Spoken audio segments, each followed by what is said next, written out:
Hello students and dear aspirants. So again ये last phase चल रहा है. We are going to the last phase or we are working in the last phase of models. आखिरी point चल रहा है models का. और मॉडल्स में कल मैंने लास्ट पॉइंट जो लिया था वो था विल के बारे में थोड़ी बात की थी मैंने. और अभी ले रहा हूँ विल का पास्ट वुड. ओके, इसके बाद जो है मॉडल्स आपके कंप्लीट हो जाएंगे. So now we talk about would. WOULD would. Right. Would जो है ये सबसे ज़्यादा मुझे लगता है यूज़ किए जाने वाले मॉडल्स में से एक है वुड. राइट.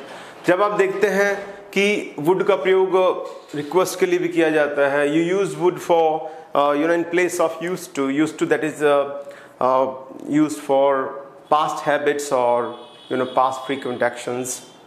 राइट. सो उसके लिए प्रयोग किया जाता है वुड का. लेकिन वुड मतलब काफ़ी ज़्यादा प्रयोग किया जाता है. जब आप देखें वुड का प्रयोग कहाँ कहाँ किया जा रहा है, लेट्स सी कहाँ कहाँ इसका प्रयोग करते. पहला पॉइंट जो दिमाग में आपके आ रहा है बिल्कुल सही है कि ये जो है द पास्ट ऑफ विल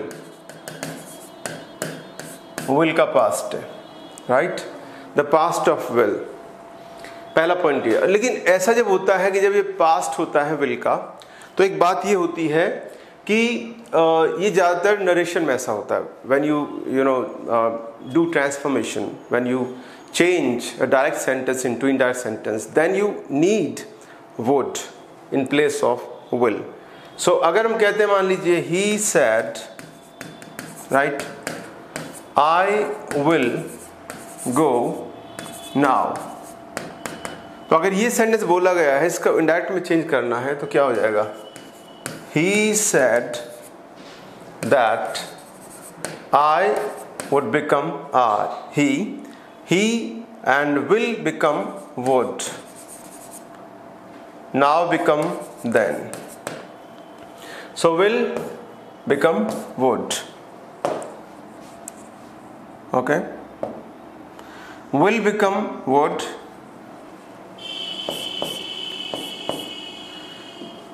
और वैसे भी आपको रूल पता ही है, जब पहली वर्ब पास्ट में होती है तो आगे आने वाली वर्ब भी पास्ट में चली जाती है. इसे बैक शिफ्टिंग कहा जाता है.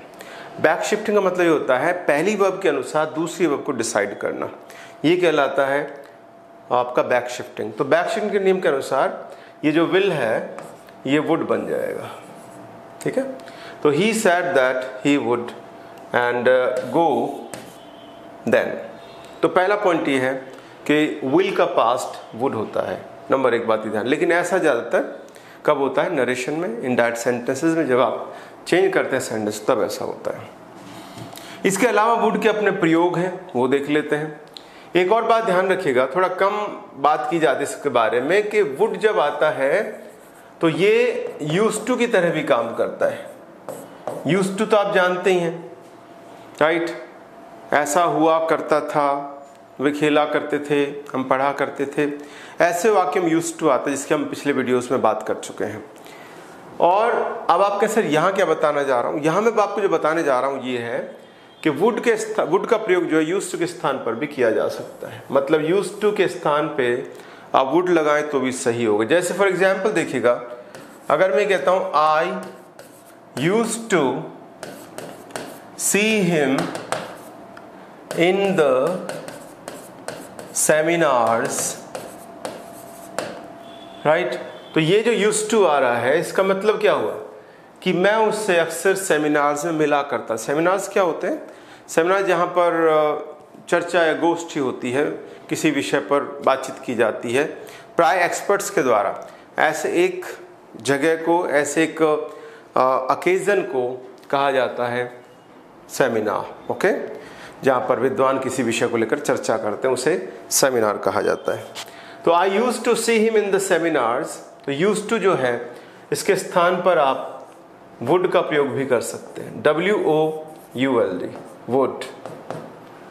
I would see him in the seminar. अगर हम ये बोलते तो भी यही मीनिंग इसका आता, यानी यूज्ड टू के स्थान पे वुड का प्रयोग हम कर सकते हैं.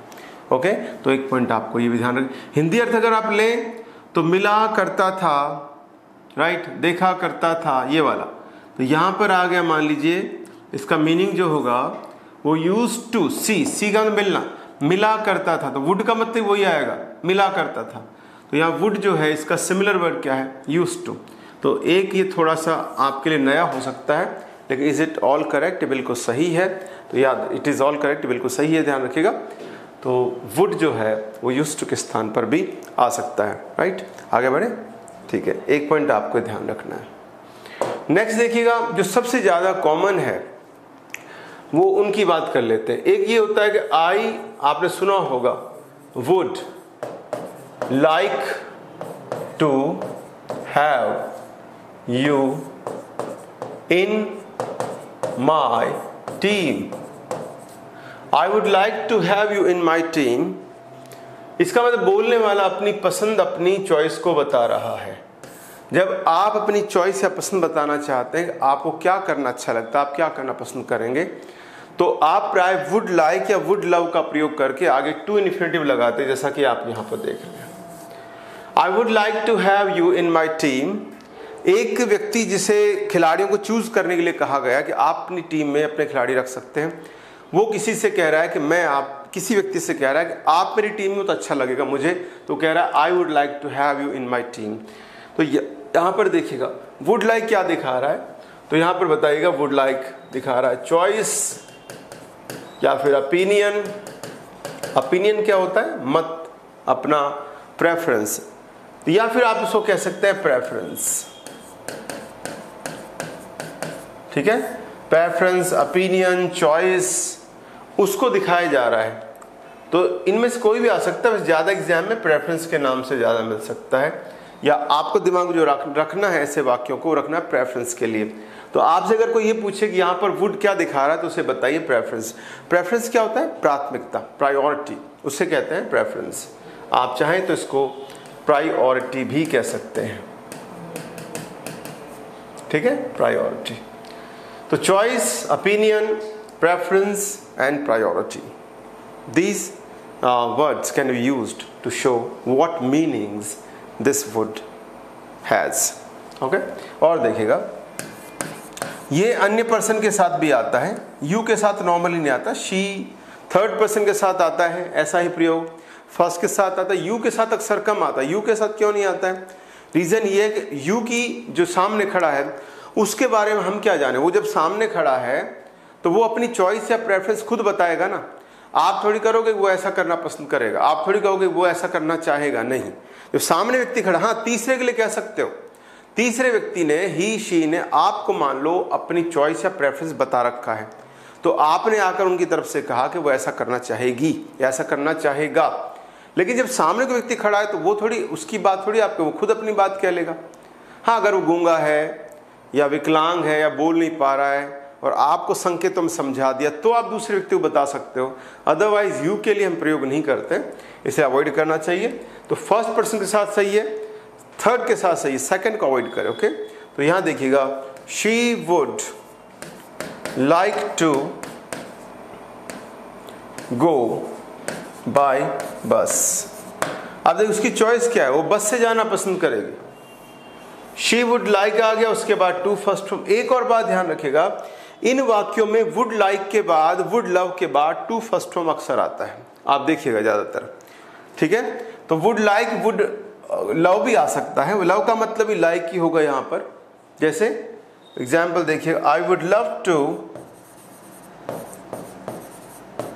Right, I would love to और सी दिस मूवी। मैं इस मूवी को देखना पसंद करूंगा, बहुत ज्यादा पसंद करूंगा। यहां देखिएगा आप, would love to see this movie, इस मूवी को देखना पसंद करूंगा। Would love to see, would like to see, would like to go, would like to have, ये सभी क्या दिखा रहे हैं, all these sentences, all these three sentences are showing preference on the part of the speaker, or preference or priority on the part of the speaker, what she or he wants at the moment, या उस समय उसे क्या चाहिए, ठीक है। तो number 1, number 2, number 3 clear. तो वुड लाइक, वुड से। कई बार कुछ लोग अपना मत देते हैं तो ऐसे बोलते हैं, वो कहते हैं आई वुड से दैट, मैं तो यही कहूंगा कि I would say that we are innocent. कोई व्यक्ति जो अपने दोस्तों के साथ ये बताना चाह रहा है कि वो क्या फील करता है कि किसी मामले को लेकर वो खुद को क्या मानता है, अगर उसका विचार उससे पूछा जा रहा है तो क्या कह रहा है, आई वुड से दैट, मैं तो यही कहूँगा कि हम लोग इनोसेंट हैं। तो यहाँ पर ये प्रेफरेंस को नहीं दिखा रहा है, यहाँ पर ध्यान से देखिएगा ये ओपिनियन को शो कर रहा है। आई वुड से दैट, मैं तो यही कहूँगा कि हम लोग इनोसेंट हैं, हम लोग मासूम हैं, हम निर्दोष हैं।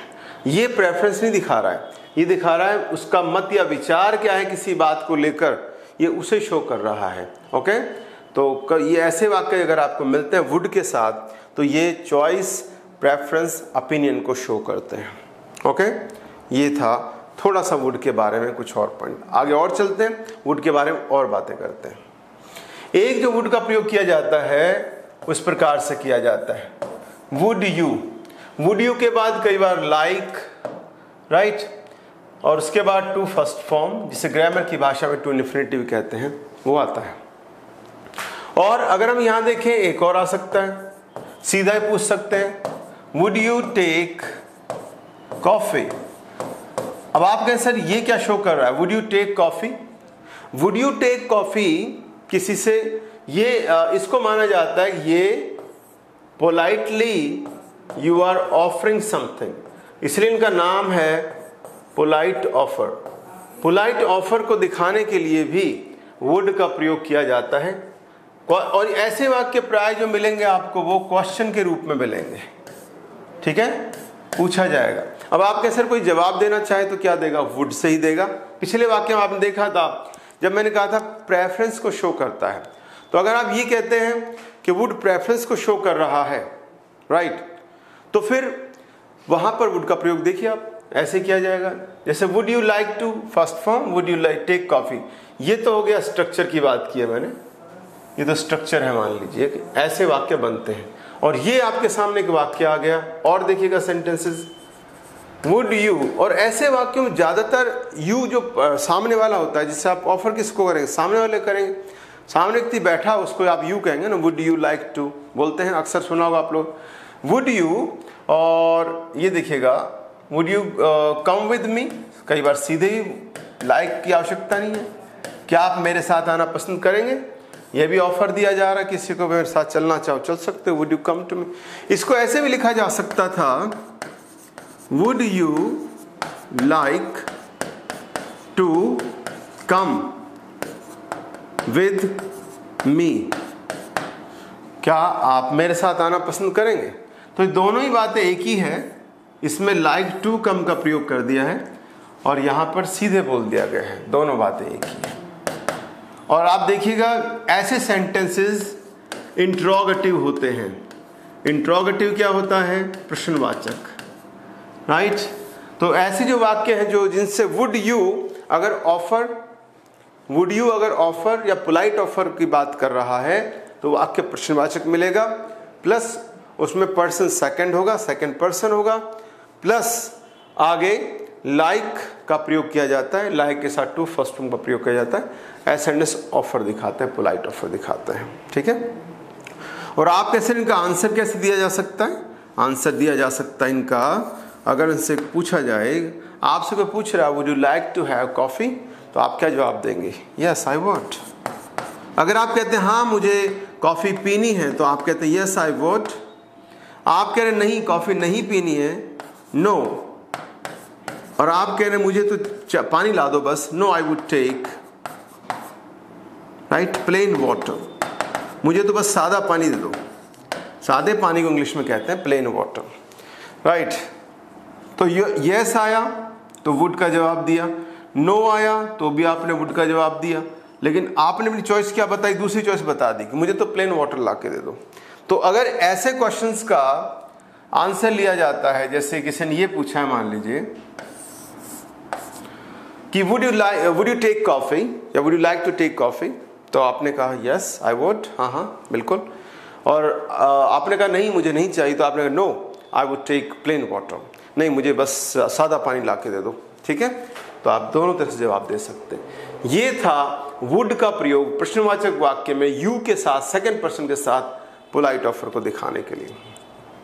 नेक्स्ट देखते हैं। एक सबसे इसका जो प्रयोग किया जाता है वो किया जाता है कंडीशनल सेंटेंस में। कंडीशनल में वुड आता है और ये ज्यादातर दूसरे क्लॉज मिलता है, इफ क्लॉज में नहीं मिलेगा आपको। ये याद रखिएगा, वुड के दो प्रयोग आते हैं कंडीशनल में। नंबर एक, वुड फर्स्ट फॉर्म के रूप में। नंबर दो, वुड हैव थर्ड फॉर्म के रूप में। ये दो प्रयोग आते हैं वहां पर, राइट।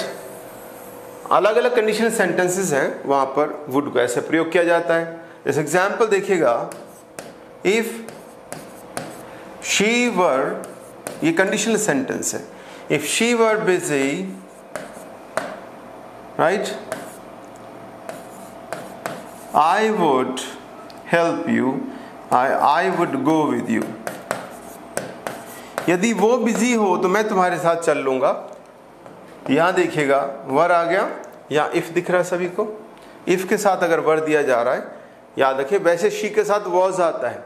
और स्पोकन इंग्लिश में ऐसे वाक्यों में, या मॉडर्न इंग्लिश में जब अगर आप न्यूज़पेपर आर्टिकल्स वगैरह हम देखते हैं, तो ऐसे वाक्यों में शी के साथ वॉज भी आ रहा है। लेकिन आपको चलना है पुरानी इंग्लिश के हिसाब से, राइट, कि पुरानी इंग्लिश में क्या दिया गया है। पुरानी इंग्लिश, क्योंकि एग्जाम में जो इंग्लिश आती है वो होती है पुरानी इंग्लिश, इसलिए मॉडर्न इंग्लिश नहीं आती है। तो आपको क्या करना पड़ता है, you have to abide by the old rules, old form of English. Otherwise you people will be kind of be in trouble, because if you try to follow modern English in examinations, it's not, I think, acceptable, right? So उसको acceptable नहीं माना जाता है। तो अगर आपको exam की तैयारी करनी है, कॉम्पिटिशन एग्जाम तैयारी अगर आप कर रहे हैं, तो मेरा ये मानना है, या हम सब ने देखा है, ऑब्जर्व किया है, I have observe that and they prefer old form of English or kind of old fashioned of English, old fashioned form of English, उसको ज़्यादा प्रेफर करते हैं। तो इसलिए वर आएगा। वैसे न्यूज़पेपर वगैरह में लोग यूज़ करते हैं वॉज का, लेकिन वो अपने काम का नहीं है, तो यहाँ पर वर आएगा।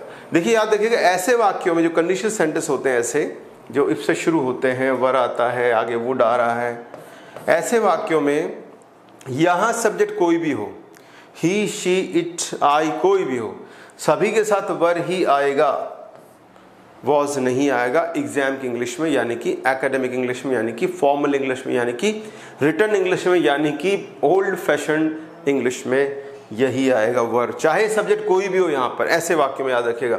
तो इसका मतलब क्या निकल रहा है? इसका मतलब ये नहीं निकल रहा है कि यदि मैं बिजी थी, नो। याद रखिएगा, ऐसे जो कंडीशनल वाक्य होते हैं, दिखने में आपको लग रहा है पास्ट है, पर इनका जो टाइम होता है, याद रखिएगा, वो या तो होता है प्रेजेंट या होता है future, right.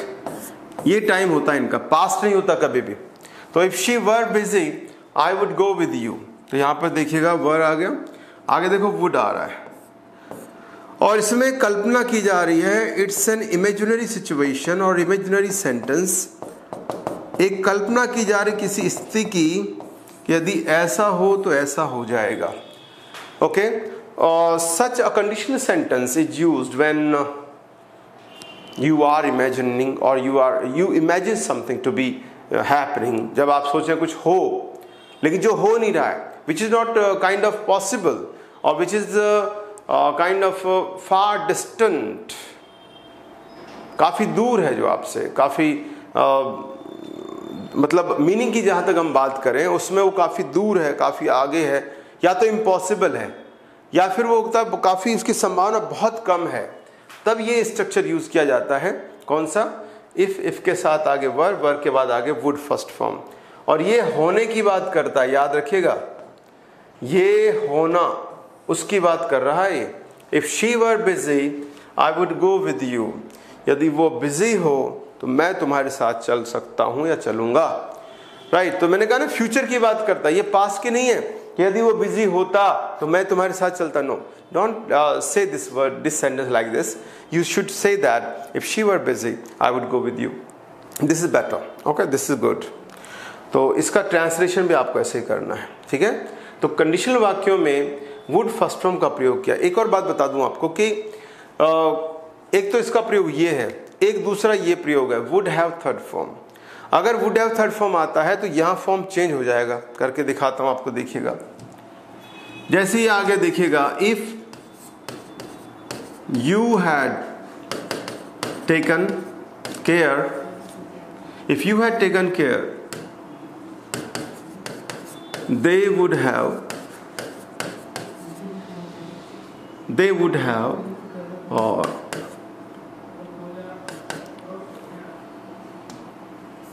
they would have given you a good price। Check कर लीजिएगा, इफ आ गया है, इफ के बाद had third form, right, had taken care. आप कैसे यहाँ पर, ये क्या है, हैड थर्ड फॉर्म, इफ आ चुका है, आगे आ रहा है, ध्यान से देखिएगा, would have third form, would have and third form, would have given. Okay, तो ऐसे वाक्यों में ये भूतकाल की बात कर रहा है, याद रखिएगा। इसमें टेंस भी पास्ट है और टाइम भी पास्ट है, जबकि पिछले वाक्य में आपने देखा था कंडीशनल में कि उसमें टेंस पास्ट था, क्योंकि वर आ रहा था इसलिए वो पास्ट था, टेंस हो, लेकिन टाइम प्रेजेंट और फ्यूचर का था।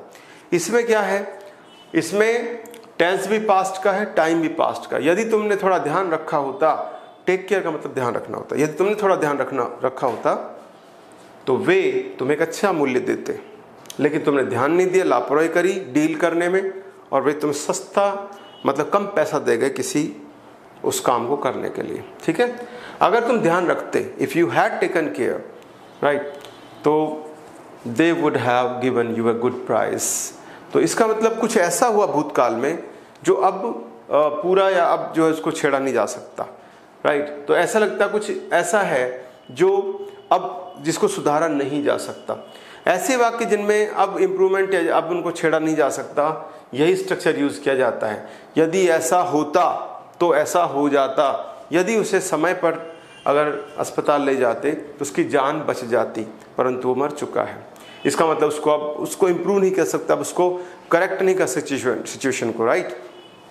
तो if you had taken care they would have given you a good price. यहाँ भी देखें वुड आ रहा है। अब आपसे कोई पूछ ले कि यहाँ पर वुड क्या दिखा रहा है, तो आप बताइए यहाँ पर वो सर्टेनिटी दिखा रहा है। सर्टेनिटी क्या होती है, निश्चितता, राइट, निश्चितता को शो कर रहा है कि ऐसा अवश्य होता।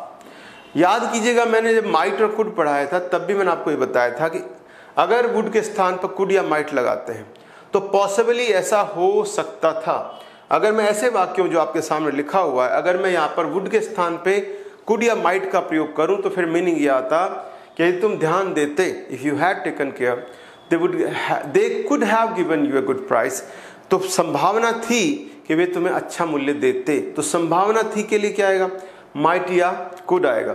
लेकिन अगर आप कहते नहीं सर मैं श्योर हूं इस बात को लेकर कि ऐसा अवश्य होता, फिर कुड के स्थान पे वुड आएगा। अगर पॉसिबिलिटी है तो माइट या कुड आएगा। अगर यहाँ पर सर्टेनिटी है, निश्चितता है कि ऐसा अवश्य होता, तो फिर वुड आएगा। तो वुड क्या शो कर रहा है यहाँ पर, सर्टेनिटी को शो कर रहा है। ओके, या श्योरिटी को शो कर रहा है। सर्टेनिटी को श्योरिटी भी कहा जाता है, SURITY। Okay, surety. Okay, spelling थोड़ा सा इसमें गड़बड़ है, चलिए एक बार छोड़ देते हैं इसको। ठीक है, तो ये सर्टेनिटी को शो कर रहा है, ध्यान रखिएगा। तो एक ये भी आपका वुड का प्रयोग माना जाता है।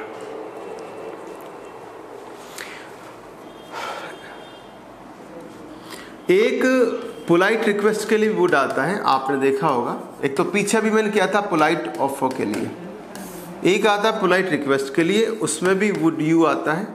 ठीक है, जैसे would you help me please. ये देखिए आप, ये ऑफर थोड़ी है। ऑफर तो तब होता कि आप मदद दे रहे हैं किसी को। अगर आप मदद दे रहे हैं तो ऑफर होता, लेकिन आप तो मदद मांग रहे हैं, would you help me please. तो ये क्या है, पोलाइट रिक्वेस्ट है। तो ऐसे वाक्य जहां पर वुड आ रहा है, प्रश्नवाचक वाक्य में वुड हेल्प आ गया और आप देख रहे हैं यार मदद मांग रहा है, तो ये पोलाइट रिक्वेस्ट है। Okay, it is polite request. और देख लीजिए एग्जाम्पल, जैसे would you right bring some water for मी।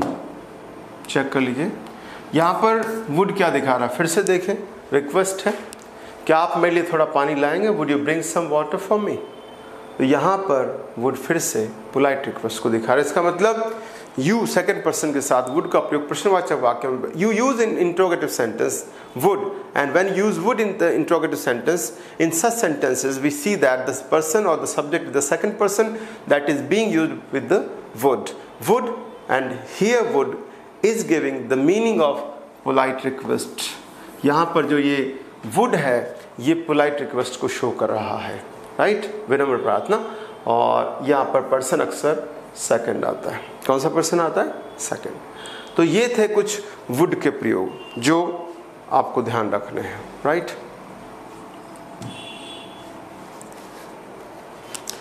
और अब देखिए एक और ध्यान रखेगा, इन मॉडल्स के अलावा अभी तक मैंने मॉडल्स आपको बता दिए हैं, सारे मॉडल्स आ चुके हैं, ठीक है। Shall, should, will, would, can, could, may, might, must, सभी की हमने बात की है। इनके अलावा भी कुछ ऐसे जो हैं वो वर्ब फॉर्म्स हैं जो यूज़ किए जाते हैं, जिनको सेमी ऑक्सिलरी कहा जाता है। सेमी ऑक्सिलरीज वो इसलिए कहा जाता है क्योंकि उनका मीनिंग ऐसा आता है, सेमी का मतलब आधा।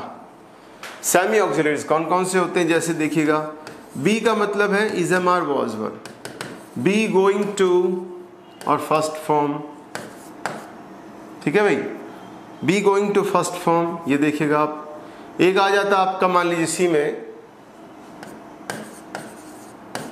हैज टू और have to. Has to, have to, इनका पास्ट फॉर्म क्या होता है, हैड टू। इन सभी के बाद फर्स्ट फॉर्म आता है, ठीक है, सभी के बाद फर्स्ट फॉर्म आता है।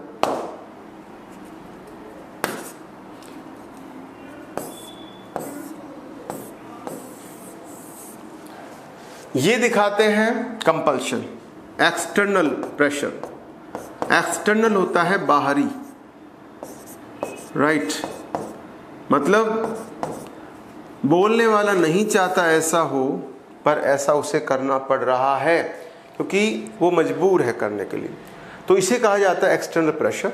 जब ये है कि वो नहीं चाहता वो ऐसा करे, लेकिन उसे लगता है कि उसे करना पड़ेगा, तो ये माना जाएगा कि वो किसी बाहरी दबाव में ऐसा कर रहा है। तो वो जब कहेगा मुझे ऐसा करना पड़ता है या करना पड़ेगा या करना पड़ा था, तो वो कह रहा है मैं प्रेशर में था, ठीक है। तो has to, have to, had to का प्रयोग किया जाता है। हैज़ का प्रयोग करते हैं ही शीट के साथ, हैव का करते हैं आई, वी, यू, दे इनके साथ। हैड का इन दोनों का पास्ट, इन दोनों का पास्ट फॉर्म है वो हैड है।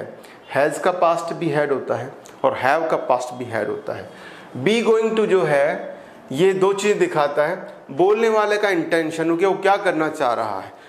जैसे अगर मान लीजिए मैं कहता हूं आपसे आई एम गोइंग टू और टीच यू वर्ब्स, तो ये मैं अपना इंटेंशन बता रहा हूं आपको कि मैं क्या करना चाह रहा हूं, क्या करने वाला हूं। तो I am about to teach you verbs, ठीक है।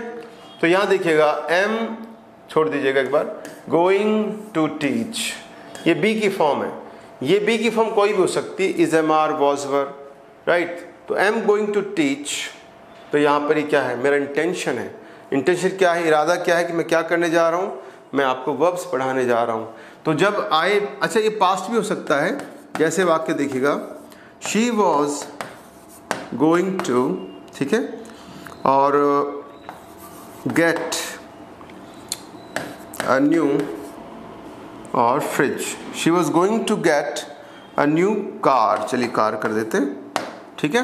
अब यहाँ देखिए उसका इरादा क्या था कि वो नई गाड़ी खरीदने वाली थी। तो she was going to buy या गेट, गेट का मतलब बाई के अर्थ में आया यहाँ पर, अ न्यू कार। ये पास्ट में हो गया, ये प्रेजेंट में हो गया। दोनों जगह हम यूज़ कर सकते हैं, प्रेजेंट भी पास्ट भी, दोनों सही है। यानी बी का जो फॉर्म है ये इज एम आर या वॉज वर के फॉर्म में हो सकता है। आगे गोइंग टू आ रहा है और उसके बाद फर्स्ट फॉर्म आ रहा है, ये दिखा रहा है इंटेंशन। इंटेंशन तो विल भी दिखाता है ना।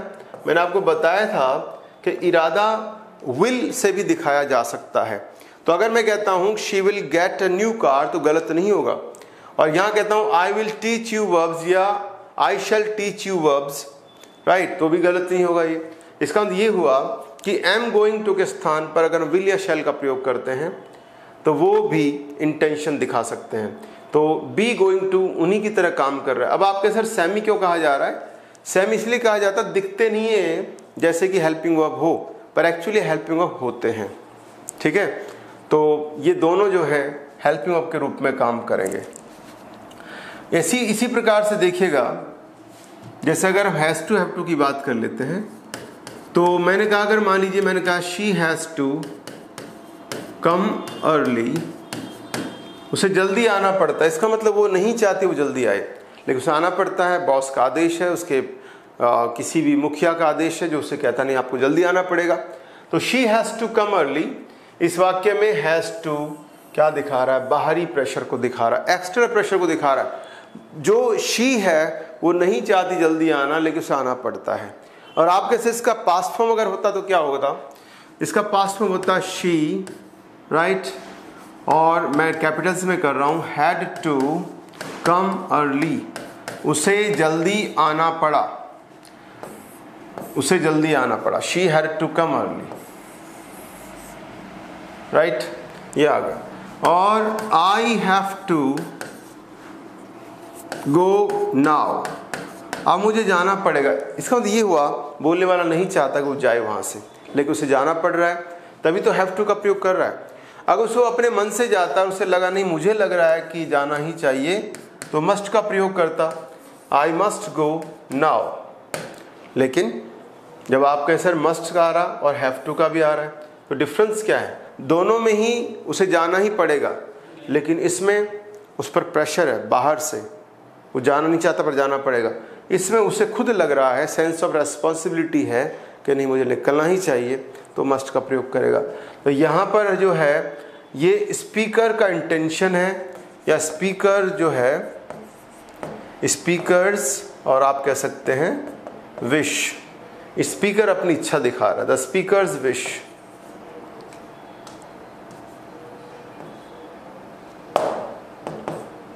स्पीकर्स विश, राइट, यहां पर देखिएगा ये इच्छा है किसकी? बोलने वाले की, मुझे निकलना पड़ेगा।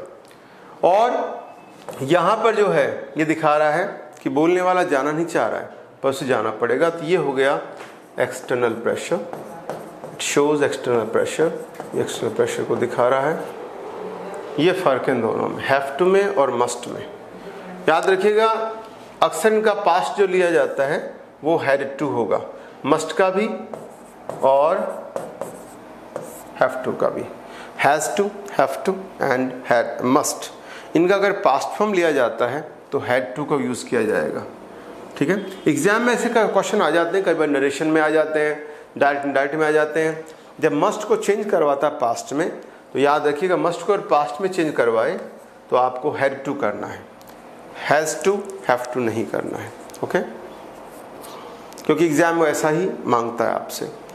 तो ये है इसके। अच्छा, एक बात और याद रखिएगा, मैंने आपको शायद बताया नहीं हो तो सुन लीजिएगा ध्यान से, कि अगर आपको ये कहा जाए कि हैज़ टू का नेगेटिव बनाए, तो आपको करना इसमें does not have to, does not have to, ये करना है, ठीक है। आप कैसे क्वेश्चन अगर बनाता तो भी आपको ऐसा ही करना है, डज के बाद हैव टू, टू के बाद फर्स्ट फॉर्म, राइट, ये हो जाएगा। और अगर आता है हैव टू अगर आ रहा है तो यहाँ पर आ गया डू। आप कैसे, अगर इसका मुझे नेगेटिव बनाना है तो क्या करूँ? तो आपको करना है यहाँ पर डू नॉट हैव टू, ये हो जाएगा। और आप कैसे क्वेश्चन बनाना है तो क्या करूँ? डू, राइट, हैव टू और फर्स्ट फॉर्म, ये हो जाएगा। ये खाली जगह क्यों छोड़ दी? यहाँ सब्जेक्ट आ जाएगा। ये खाली जगह क्यों छोड़ी? यहाँ सब्जेक्ट आ जाएगा, ठीक है भाई। और आप कैसे हैड टू को करना हो तो क्या करें? हैड टू, अगर ये इसको आपको बनाना है तो इसका नेगेटिव बनेगा डिड नॉट हैव टू से फर्स्ट फॉर्म। और आप कैसे क्वेश्चन हो तो क्या आएगा? क्वेश्चन बनेगा, यहाँ पर देखिएगा, डिड, सब्जेक्ट के लिए खाली जगह, हैव और to first form question mark, यहाँ सब्जेक्ट आ जाएगा। ठीक है, अगर आप उल्टा करते गलत हो जाएगा। आप ये मत कि हैजंट टू, अगर आप इसका नेगेटिव करते हैजंट टू या हैज़ नॉट टू, तो ये एग्जाम में मान्य नहीं होगा, इट विल बी इनकरेक्ट। किसी के साथ भी ऐसा नहीं करना है। एक बात बड़ी कॉमन सी आप देख रहे हैं सभी लोग कि चाहे वो डिड का हो, चाहे वो हैड का हो, चाहे हैव का हो या हैज़ का हो, तीनों का जब आप नेगेटिव बना रहे हैं या फिर क्वेश्चन बना रहे हैं तो तीनों में आप देख रहे हैं हैव जरूर आ रहा है। राइट, देखिए यहाँ पर हैव यहाँ पर भी है, यहाँ पर भी दिया गया है, यहाँ पर भी दिया गया है, यहाँ पर दिया। इसका मतलब ये हुआ कि इन तीनों की जो बेस फॉर्म है वो हैव है। बेस फॉर्म का मतलब है कि उसका मूल जो रूप है। राइट, हैड का मूल रूप क्या है, हैड का मेन फॉर्म क्या है, यानी बेस फॉर्म क्या हैव है। हैव का खुद का मेन फॉर्म क्या है, बेस फॉर्म क्या हैव है। हैज का बेस फॉर्म क्या है, वो भी हैव है। देखो हैव में ऐसा लगता है, हैव में ऐसा लगाए तो हैज बन जाएगा और हैव में ईडीडी लगाए तो हैड बन जाएगा। तो हैव जो बेस फॉर्म है इन सभी का, वो बेस फॉर्म का मतलब जहां से जो इसकी आप कहना चाहिए, जैसे कोई आपसे पूछे प्लेड का या प्लेइंग का बेस फॉर्म क्या है तो आप प्ले बताओगे। कोई आपसे पूछता अगर डू का, डज का और डिड का बेस फॉर्म क्या है तो आप फिर से डू बताओगे। ठीक है, राइट, जैसे राइट, रोट, रिटन, राइटिंग, इन सब का बेस वर्ब क्या है, वहां पर राइट आएगा। तो ये आपको ध्यान रखना। ठीक है, आगे बढ़े। ये कुछ बातें हैड टू के बारे में।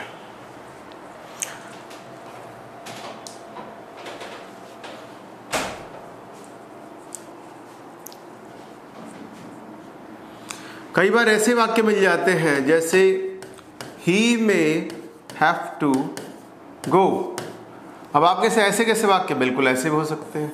इसका मतलब है उसे जाना पड़ सकता है, ही में हैव टू गो, में पॉसिबिलिटी दिखा रहा है और हैव टू यहाँ पर फर्स्ट फॉर्म की तरह काम कर रहा है, तो मे हैव टू गो। जैसे उसे जाना पड़ेगा तो सेंटेंस क्या बनेगा, he will have to go, उसे जाना पड़ेगा, विल आ गया, have to go, will have to go. तो इस प्रकार से अगर हैव टू में हमको जोड़े, या याद रखिएगा कोई मॉडल जोड़ना चाहें आप हैव टू से पहले तो केवल हैव टू आ सकता है। ये नहीं कर सकते आप कि modal plus has to first form, या आप ये नहीं कर सकते modal plus had to first form. ये इनकरेक्ट है, ये भी इनकरेक्ट है, ये करेक्ट है। यानी अगर आप हैव टू के किसी फॉर्म से पहले मॉडल का यूज़ करना चाहते हैं, दूसरी वर्ब का यूज़ करना चाहते हैं, तो केवल हैव टू ऐसा है जिसके साथ हम प्रयोग कर सकते हैं, बाकी के साथ हम ऐसा नहीं कर सकते। इसलिए इनकरेक्ट, ये भी इनकरेक्ट, याद रखिएगा। जैसे आप ऊपर देख रहे हैं मैंने ऐसा सेंटेंस बनाया हुआ है।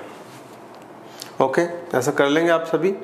तो ये थे आपकी कुछ जानकारी मॉडल्स के बारे में। ओके, और बाकी ये तो बेसिक बातें हैं जो मैंने आपको बताई है, और सारे प्रयोग जो होते हैं मैंने आपको बता दिए हैं। इनकी जो प्रैक्टिस है, क्वेश्चंस हैं, वो जब तक आप नहीं करेंगे तब तो थोड़ी सी प्रॉब्लम रहेगी। इसलिए प्लीज़ इनको पढ़ें, सुने ध्यान से जो बताया जा रहा है आपको, और उसके बाद इनको अप्लाई करें, कोशिश करें। जो भी क्वेश्चंस आपको, उसके बाद लाइव क्लासेस में हम बात करेंगे, तो लाइव क्लासेस में आप क्वेश्चन वगैरह भी कर सकते हैं। तो इसके अलावा डाउट्स जो आपके हैं दिमाग में, या कुछ कन्फ्यूजन्स हैं, क्वेश्चंस हैं कुछ दिमाग में, उनको लेकर आप अगर बात करें तो भी हम लाइव क्लासेस में इसके बारे में बात कर सकते हैं। ठीक है, तो ये मॉडल के बारे में कुछ बातें थी। Okay, thank you.